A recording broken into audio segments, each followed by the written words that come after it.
حرام و حلال۔ پہلی بات یہ ہے، اشیاء خورونوش میں سے یہ چیزیں حرام ہیں۔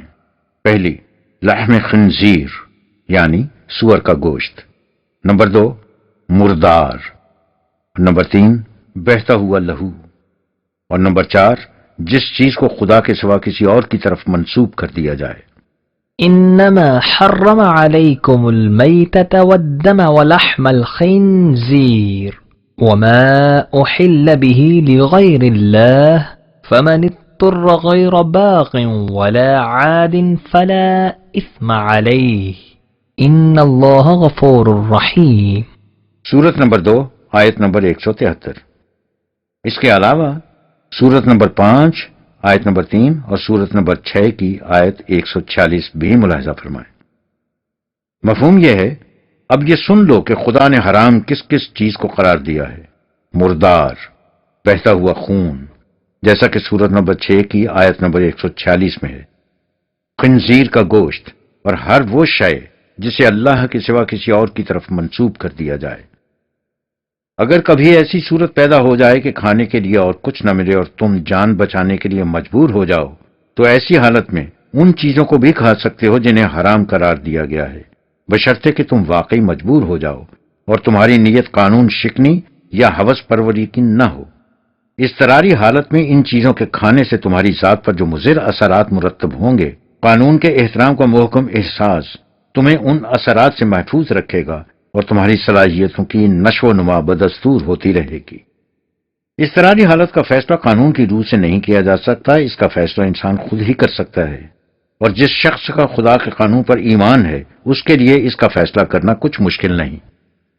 دوسری بات، طعام اہل کتاب حلال ہے۔ سورہ المائدہ میں ہے، اليوم احل لكم الطيبات وطعام الذين اوتوا الكتاب حل لكم وطعامكم حل لهم۔ سورت 5 آیت 5۔ مفہوم یہ ہے، تم نے غور کیا کہ حلت و حرمت کے قرآنی احکام نے انسانی زندگی میں کیا خوشگوار انقلاب پیدا کر دیا ہے؟ اس سے پہلے انسانوں کی خود ساختہ شریعتوں نے اس باب میں ہزار قسم کی پابندیاں عائد کر رکھی تھیں، جس سے انسانی آزادی کا دم گھٹ رہا تھا۔ قرآنی دور میں چند چیزوں کو حرام قرار دے کر باقی تمام خوشگوار چیزیں حلال قرار دے دی گئیں۔ اس سے کس قدر میدان وسیع ہو گیا۔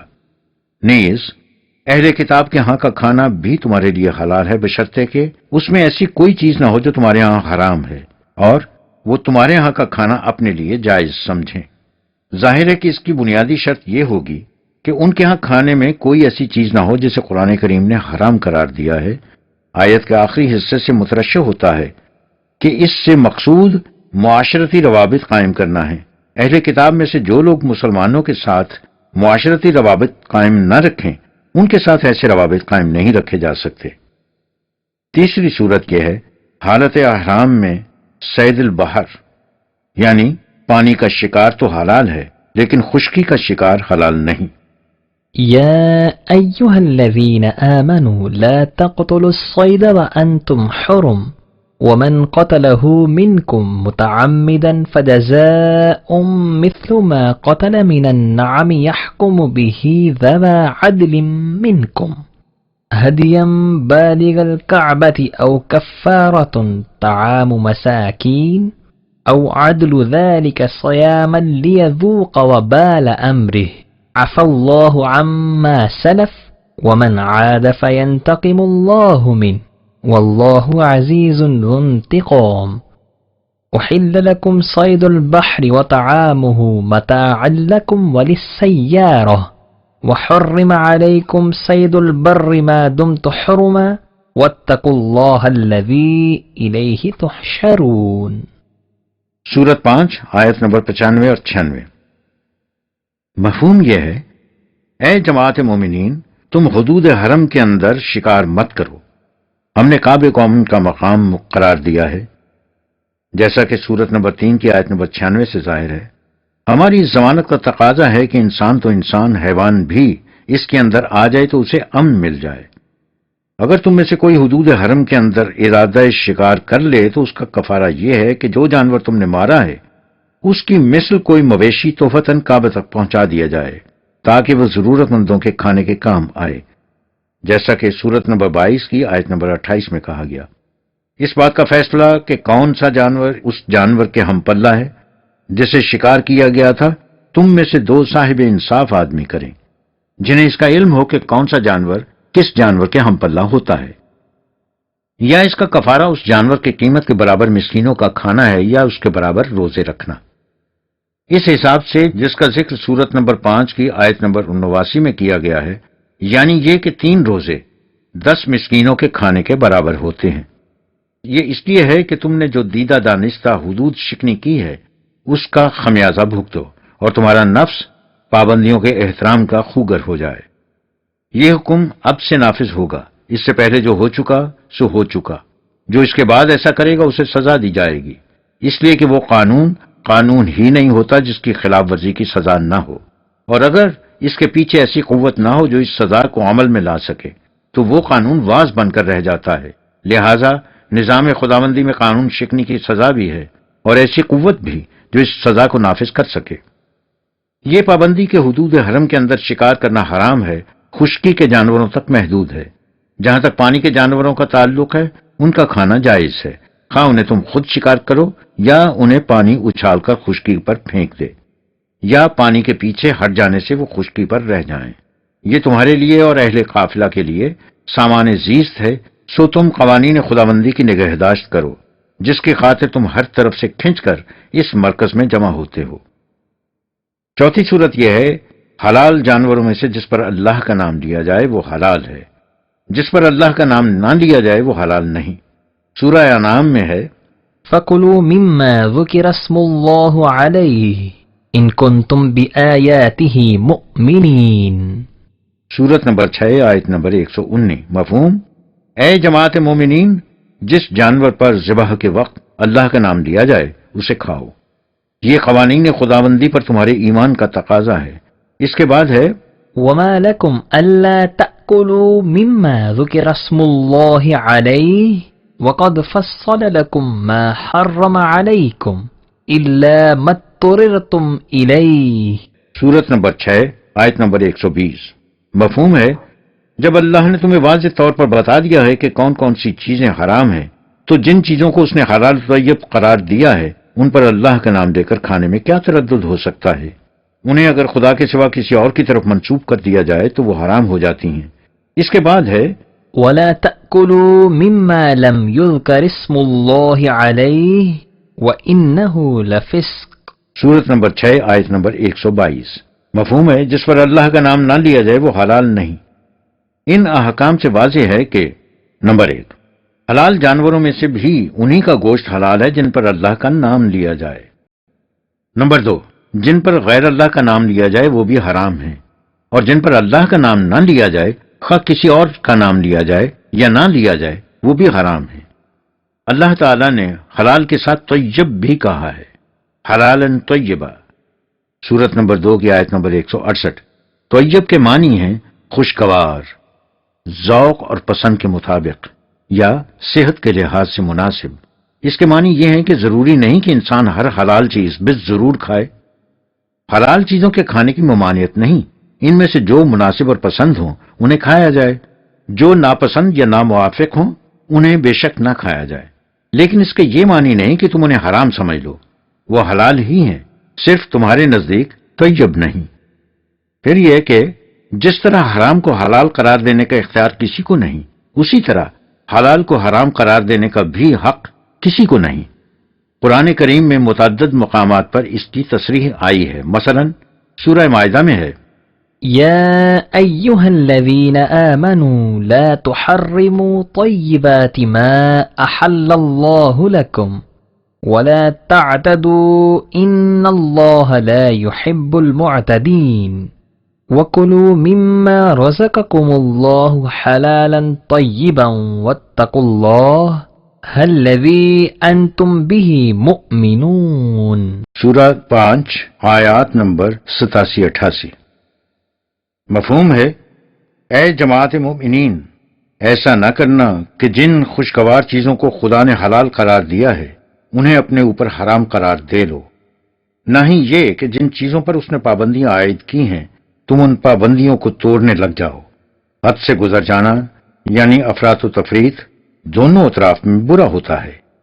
حق کی راہ یہ ہے کہ تم قرآن کی مقرر کردہ حدود کے اندر رہتے ہوئے زندگی کی خوشگواریوں سے بہرایاب ہو، اور اس طرح جو کچھ اللہ نے سامان رزق عطا کیا ہے اسے حلال و طیب طریقے سے کھاؤ پیو، اور یوں اس خدا کے قوانین کی نگہداشت کرو جس پر تم ایمان لائے ہو۔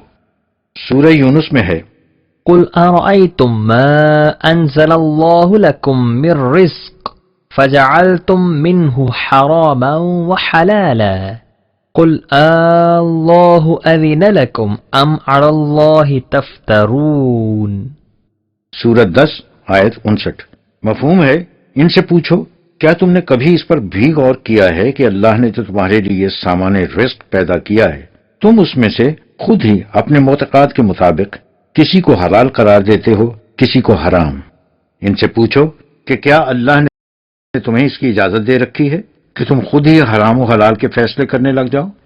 حقیقت یہ ہے کہ تم اپنے آپ ہی کچھ فیصلے کر لیتے ہو اور پھر انہیں شریعت کا نام دے کر خدا کی طرف منسوب کر دیتے ہو۔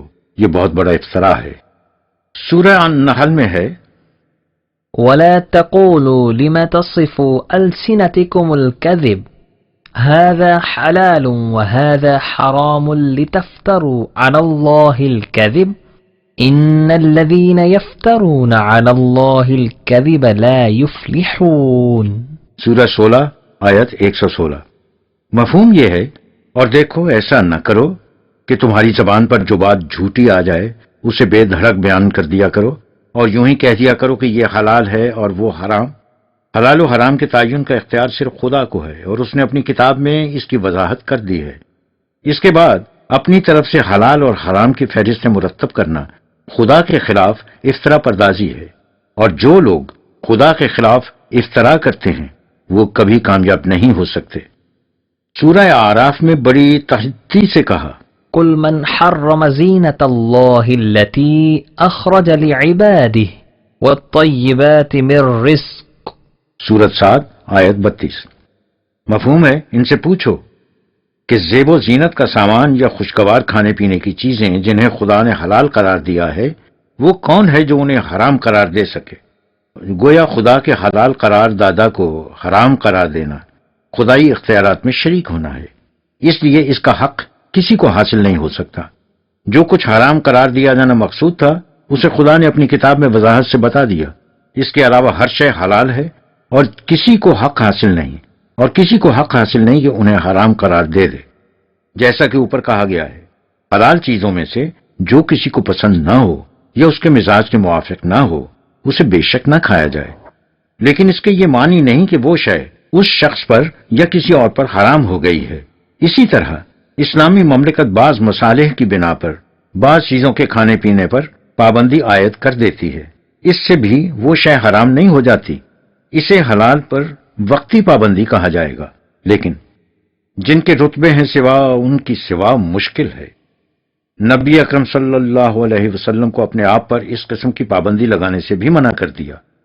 حضور نے کسی حلال چیز کے نہ کھانے کی اپنے اوپر پابندی عائد کر لی، اس پر ارشاد خداوندی ہوا، یا ایہا النبی لم تحرم ما احل اللہ لک تبتغی مرضات ازواجک واللہ غفور رحیم قد فرض اللہ لکم تحلۃ ایمانکم واللہ مولاکم وہو العلیم الحکیم۔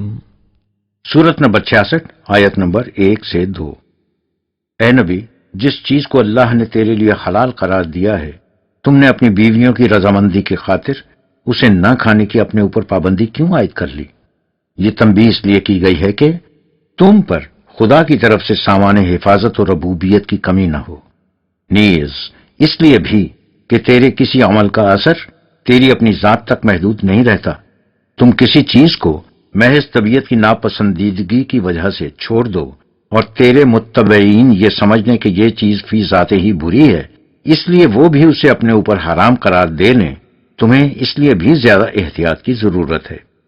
اگر تم نے اس بارے میں کوئی قسم کھا لی ہے تو اس کا کچھ مذائقہ نہیں، قانون خداوندی نے اس قسم کی قسموں کو توڑ دینے کے لیے کفارہ مقرر کر رکھا ہے، جیسے کہ سورت نمبر 2 کی آیت 225 اور سورت نمبر 5 کی آیت 89 میں ہے، اللہ تمہارا کارساز ہے، اس لیے اس نے اپنے قانون میں اس کی گنجائش رکھی ہے کہ جو باتیں سہو و خطا کی وجہ سے سرزد ہو جائیں ان کا تدارک آسانی سے ہو سکے۔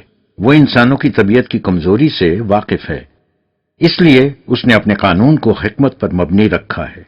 یہ اس لیے کہ حضور نے تو کسی ذاتی وجہ کی بنا پر اس چیز کے نہ کھانے کی پابندی اپنے اوپر عائد فرمائی تھی، لیکن اس کا امکان تھا کہ بعد میں آنے والے اسے حرام ہی سمجھ لیتے۔ اس احتیاط کی بنا پر حضور کو اس سے روک دیا گیا۔ اس سے پہلے ایسا ہو چکا تھا، حضرت یعقوب یعنی حضرت اسرائیل نے کسی حلال چیز کو نہ کھانے کی اپنے اوپر پابندی عائد کر لی اور بنی اسرائیل نے سمجھ لیا کہ وہ حرام ہو گئی ہے۔ اس سے واضح ہے کہ حرام و حلال کا سوال اس قدر اہم ہے کہ جس چیز کو خدا نے حلال کیا ہے اسے حرام قرار دینا تو ایک طرف، ایسے حالات پیدا کر دینا جن سے اسے حرام سمجھ لیا جائے، اور تو اور نبی کو بھی اس کا حق حاصل نہیں تھا۔ کسی شے کو حرام قرار دینے کے معنی ہے انسانی آزادی پر ابدی پابندی لگا دینا، اور ظاہر ہے کہ قرآن کریم کی بنیادی تعلیم کی روح سے اس کا حق خدا کے سوا کسی کو حاصل نہیں ہو سکتا۔ اضطراری حالت، اس مقام پر ایک نقطے کی وضاحت نہایت ضروری ہے۔ قرآن مجید میں حرام چیزوں کی تفصیل دینے کے بعد کہا گیا ہے کہ اضطراری حالت میں ان میں سے کسی چیز کو بقدر ضرورت کھایا جا سکتا ہے، بقدر ضرورت کھایا جا سکتا ہے۔ اضطراری حالت کا مطلب واضح ہے، یعنی اگر ایسی صورت پیدا ہو جائے کہ انسان بھوک سے مر رہا ہو اور کوئی حلال چیز دستیاب نہ ہو سکتی ہو، تو اس وقت صرف جان بچانے کی خاطر حرام اشیاء بقدر ضرورت کھائی جا سکتی ہیں۔ قرآن مجید نے حرام میں استثناء صرف اس مقام پر کیا ہے اور کسی حرام چیز میں اس قسم کی استثناء نہیں کی۔ اس کے یہ معنی ہے کہ کسی اور معاملے میں قرآن اضطراری حالت تسلیم نہیں کرتا، لیکن اگر یہ اصول وضع کر لیا جائے کہ ان دو ضرورت ہر حرام فعل حلال اور ہر ناجائز کام جائز ہو جاتا ہے تو خلت و حرمت اور جائز و ناجائز کی تفریق ہی ختم ہو جائے۔ اس کی 2-3 مثالیں ہمارے سامنے ہیں۔ پہلی یہ ہے، سید ابو العالی مودودی صاحب نے کہا ہے کہ راست بازی اور صداقت شعاری اسلام کے اہم ترین اصولوں میں سے ہے، اور جھوٹ اس کی نگاہ میں بدترین برائی ہے، لیکن عملی زندگی کی بعض ضرورتیں ایسی ہیں جن کی خاطر جھوٹ کی نہ صرف اجازت ہے بلکہ بعض حالات میں اس کے وجوب تک کا فتویٰ دیا گیا ہے۔ ترجمان القرآن بابت مئی 1958۔ ہم نہیں جانتے کہ وہ کون ہیں جنہوں نے اس قسم کا فتویٰ دیا ہے، لیکن اللہ تعالیٰ نے جھوٹ بولنے کی کہیں بھی اجازت نہیں دی۔ اگر اسے تسلیم کر لیا جائے کہ عملی زندگی کی بعض ضرورتوں کے لیے جھوٹ بولنا واجب ہو جاتا ہے تو جھوٹ نہ کوئی برائی رہے گی نہ جرم، اس لیے کہ کوئی شخص بلا ضرورت جھوٹ نہیں بولتا۔ جب آپ کسی سے کہیں کہ تم نے جھوٹ بولا ہے تو اس کا بے ساختہ جواب یہ ہوتا ہے کہ مجھے کیا ضرورت پڑی تھی جو میں جھوٹ بولتا۔ جھوٹ بولنا تو ایک طرف ہر مجرم اپنے جرم کے ارتکاب کے سلسلے میں ضرورت کی دلیل پیش کرتا ہے، خواہ یہ ضرورت مادی ہو اور خواہ جذباتی۔ لہذا حرام چیزوں کے کھانے کے سلسلے میں اضطراری حالت کی آڑ میں ہر حرام کو اندو ضرورت حلال اور ہر ناجائز کو بوقت ضرورت جائز قرار دے دینا قرآن کریم کی کھلی مخالفت ہے۔ اس کے بعد خدا کی مقرر کردہ حدود و قیود کی ضرورت ہی باقی نہیں رہتی۔ دوسری مثال، جب صدر ایوب مرحوم کے دور حکومت میں صدارت کے لیے محترمہ مس فاطمہ جناح مرحومہ بطور امیدوار کھڑی ہوئیں تو جماعت اسلامی نے ان کی تائید کرنے کا فیصلہ کیا۔ مودودی صاحب اس سے پہلے فیصلہ دے چکے تھے کہ اسلام اس کی اجازت نہیں دیتا کہ عورت سیاسیات میں حصہ لے۔ اس پر سوال پیدا ہوا کہ محترمہ مس فاطمہ جناح کا منصب صدارت پر فائز ہو جانا اسلام کی روح سے کس طرح جائز قرار پا سکتا ہے اور جماعت اسلامی ان کی تائید کس طرح کر سکتی ہے؟ اس کے جواب میں یہ کہا گیا کہ کافی غور اور مشورے کے بعد جماعت اس نتیجے پر پہنچی ہے، وہ یہ ہے کہ شریعت میں جو چیزیں حرام ٹھہرائی گئی ہیں ان میں سے بعض کی حرمت تو ابدی اور قطعی ہے جو کسی حالت میں حلت سے تبدیل نہیں ہو سکتی، اور بعض کی حرمت ایسی ہے جو شدید ضرورت کے موقع پر ضرورت کی حد تک جواز میں تبدیل ہو سکتی ہے۔ اب یہ واضح ہے کہ عورت کو امیر بنانے کی حرمت ان حرمتوں میں سے نہیں جو ابدی اور قطعی ہیں، بلکہ دوسری قسم کی حرمتوں میں ہی اس کا شمار ہو سکتا ہے۔ پیمفلٹ شائع کردہ جماعت اسلامی۔ حرمتوں کی یہ تقسیم کہ بعض ابدی اور قطعی ہیں اور بعض قابل تغیر و تبدل یکسر قرآن کریم کے خلاف ہے۔ اس لیے حرمتوں کے متعلق کہیں ایسی تفریق نہیں کی۔ اس کے نزدیک ہر حرام ابدی اور قطعی حرام ہے۔ اضطراری حالت میں حرام چیزوں کے کھانے کی اجازت کے بھی یہ معنی نہیں کہ ان چیزوں کی حرمت حلت میں بدل جاتی ہے، وہ بدستور حرام رہتی ہیں۔ صرف اس شخص کو جس پر اضطراری حالت طاری ہو ان کے استعمال کی اجازت دی گئی ہے، اور یہ اجازت خود خدا نے دی ہے۔ اسلامی حکومت بھی کسی حلال شے کو غیر طیب قرار دے کر اس کے استعمال پر وقتی طور پر پابندی عائد کر سکتی ہے، جیسے برسات یا وبائی امراض کے زمانے میں بعض پھلوں کے کھانے پر پابندی لگا دی جاتی ہے، لیکن خدا کے حرام کردہ یا ناجائز قرار دادا کو حلال وہ بھی قرار نہیں دے سکتے۔ ہم نے ان امور کی وضاحت اس لیے ضروری سمجھی ہے کہ مودودی صاحب کے ان فیصلوں کی روح سے عوام میں حلال اور حرام کا تصور بدل رہا ہے، اور جن لوگوں پر خدائی پابندیاں گراں گزرتی ہیں ان تعبیرات سے انہیں ہر قسم کی چھوٹ حاصل ہو جاتی ہے۔ خمر، شراب، وائن۔ خمر اشیاء خورونوش میں سے نہیں، اس لیے کہ اس کا ذکر حرام کی فہرست میں نہیں آیا، لیکن اس کے استعمال سے بڑی سختی سے روکا گیا ہے۔ کیونکہ نشے کی عادت ایک دن میں نہیں چھڑائی جا سکتی، اس لیے اس باب میں تدریجاً احکام دیے گئے۔ پہلے کہا يا أيها الذين آمنوا لا تقربوا الصلاة وأنتم سكارى حتى تعلموا ما تقولون۔ سورۃ 4 آیت 43۔ اے جماعت مومنین، تم نشے کی حالت میں صلاۃ کے قریب مت جاؤ، صلاۃ میں تمہیں معلوم ہونا چاہیے کہ تم کیا کر اور کیا کہہ رہے ہو۔ اس کے بعد فرمایا يسألونك عن الخمر والميسر قل فيهما إثم كبير ومنافع للناس وإثمهما أكبر من نفعهما۔ سورۃ 2 آیت 219۔ اے رسول، تم سے خمر اور میسرہ کی بابت پوچھتے ہیں، ان سے کہہ دو کہ ان میں کچھ فائدہ بھی ہے اور مضرت بھی، لیکن ان کی مضرت ان کے فائدے سے کہیں زیادہ ہے۔ اور آخر میں کہا يا أيها الذين آمنوا إنما الخمر والميسر والأنصاب والأزلام رجس من عمل الشيطان فاجتنبوه لعلكم تفلحون۔ إنما يريد الشيطان أن يوقع بينكم العداوة والبغضاء في الخمر والميسر وَيَسُدَّكُمْ عَنْ ذِكْرِ اللَّهِ وَعَنِ الصَّلَاةِ فَهَلْ أَنْتُمْ مُنْتَهُونَ۔ سورۃ 5 آیت 90-91۔ خمر، میسرہ، انصاب، ازلام، جن کا ذکر سورت نمبر 2 کی 219ویں آیت میں اور سورت نمبر 5 کی 3 آیت میں آ چکا ہے، ایسے کام ہیں جن سے معاشرے میں تخریب پیدا ہوتی ہے اور انسان کے قلب و دماغ کی صلاحیتیں معوف ہو جاتی ہیں، جیسا کہ سورت نمبر 10 کی آیت نمبر 100 میں۔ لہذا تم ان سے اجتناب کرو تاکہ یہ تمہاری کامیابی کے راستے میں روڑا بن کر نہ اٹک جائیں۔ اگر تم اپنے پست جذبات کی تسکین کے لیے خمر اور میسرہ جیسی عادات پر اتر آئے تو یہ چیزیں انفرادی کمزوری پیدا کرنے کے علاوہ تم میں باہمی عداوت اور کینہ پیدا کر دیں گی، اور قوانین خداوندی کو پیش نظر رکھنے اور نظام صلاۃ کے قائم کرنے سے تمہیں روک دیں گی۔ کیا اس قدر وضاحت کے بعد بھی تم ان چیزوں سے باز نہیں رہو گے؟ اس سے خمر پر ممانعت عائد ہو گئی۔ ان تدریجی احکام سے یہ اصول مستنبط ہوتا ہے کہ قوانین کا نفاذ معاشرے کے حالات کے مطابق کیا جائے گا۔ اس میں افراد معاشرہ کی عام ذہنی اور نفسیاتی حالت بھی آ جاتی ہے۔ دوسری بات یہ ہے، خمر کے معنی ہے ہر وہ چیز جو انسان کی عقل کو ڈھانپ دے۔ اس لفظ کا عام استعمال تو شراب کے لیے ہوتا ہے، لیکن اس زمرے میں دیگر نشاور اشیاء بھی شامل کی جا سکتی ہیں۔ مملکت کے قانون میں خمر کی تعریف اس طرح دی جانی چاہیے کہ بات بالکل واضح ہو جائے کہ کس چیز سے منع کیا گیا ہے۔ جب اسے قانونی حیثیت دی جائے گی تو خمر کی تعریف یعنی ڈیفینیشن دینا لازمی ہوگا۔